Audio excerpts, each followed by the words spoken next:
அனைவருக்கும் வணக்கம். அதாவது பாத்தீங்கன்னாக்க நேத்தைக்கு சமூக வலைதளங்கள்ல அதிகமாகவே பகிரப்பட்ட ஒரு காணொளி வந்து சென்னையில உள்ள ஒரு அரசு பெண்கள் மேல்நிலை பள்ளியில அறிவியலுக்கும் கல்விக்கும் சம்பந்தமே இல்லாத ஆன்மீக சொற்பொழிவு நிகழ்த்தப்பட்டது குறித்து பரபரப்பாக பேசப்பட்டது. இன்னைக்கு அந்த துறையோட மாநில பள்ளி கல்வித்துறை அமைச்சர் மாண்புமிகு அன்பில் மகேஷ் பொய்யாமொழி அவர்கள் இன்னைக்கு வந்து ஒரு அறிவிப்பை வெளியிட்டிருக்காரு. என்னன்னாக்க இந்த பள்ளியில நடத்தப்பட்ட ஆன்மீக சொற்பொழிவுக்கு துணையாக இருந்த ஆசிரியர்கள் மீதும் மற்ற பணியாளர்கள் மீதும் நடவடிக்கை எடுக்கப்படும் என்பதும், இன்னொன்று அந்த ஆசிரியர் எதிர்த்து பேசிய அந்த நபரின் மீது துறை ரீதியான காவல்துறையில் புகார் செய்யப்பட்டு நடவடிக்கை எடுக்கப்படும் என்பது தெரிவிச்சிருக்காரு. மிக்க நன்றி, மிக்க மகிழ்ச்சி. கண்டிப்பாக நடவடிக்கை எடுத்தே தீர வேண்டும். அது மட்டுமில்லாது அங்கு பணி புரிந்த தலைமை ஆசிரியர் மீது உடனடியாக பணி நீக்கம் செய்ய வேண்டும். இது போன்ற ஆன்மீக சிந்தனைகளை அரசு பள்ளியில் புகுத்தாதீர்கள் தயவு செய்து.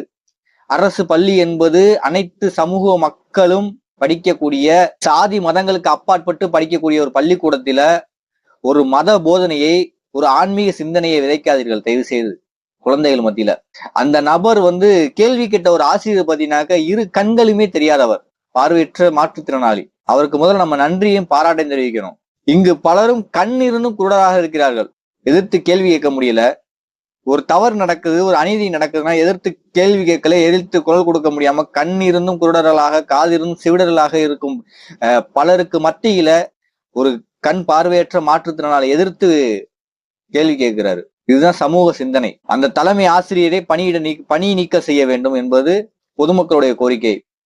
இன்னொரு விஷயம், தமிழக அரசுக்கும் பள்ளி கல்வித்துறைக்கும் நாங்க வைக்கிற ஒரு கோரிக்கை என்னன்னு பாத்தீங்கன்னாக்க, இனி வரும் காலங்களில் அரசு பள்ளிகள், அரசு கல்லூரிகள், தனியார் பள்ளிகள், தனியார் கல்லூரிகளில் ஆண்டு விழாக்களில், பள்ளி விழாக்களில் சமூக வலைதளங்களைச் சேர்ந்த பிரபலங்களை பள்ளிக்கு தயவு செய்து அழைக்காதீர்கள், அழைக்க தடை விதிக்க வேண்டும் என்பதுதான் மக்களுடைய கோரிக்கை. தமிழக அரசு உடனடியாக இதை வந்து ஒரு சட்டமாக ஏற்ற வேண்டும். இனி வரும் காலங்களில் அரசு பள்ளிகள், அரசு கல்லூரிகள், தனியார் பள்ளிகள், தனியார் கல்லூரிகளில் யூடியூப், இன்ஸ்டாகிராமில் பிரபலமாக இருக்கக்கூடிய நபர்களை விருந்தினராக அழைத்து பேச வைக்க கூடாது என்பது அனைத்து பள்ளி கல்லூரிகளையும் சட்டம் இயற்ற வேண்டும்.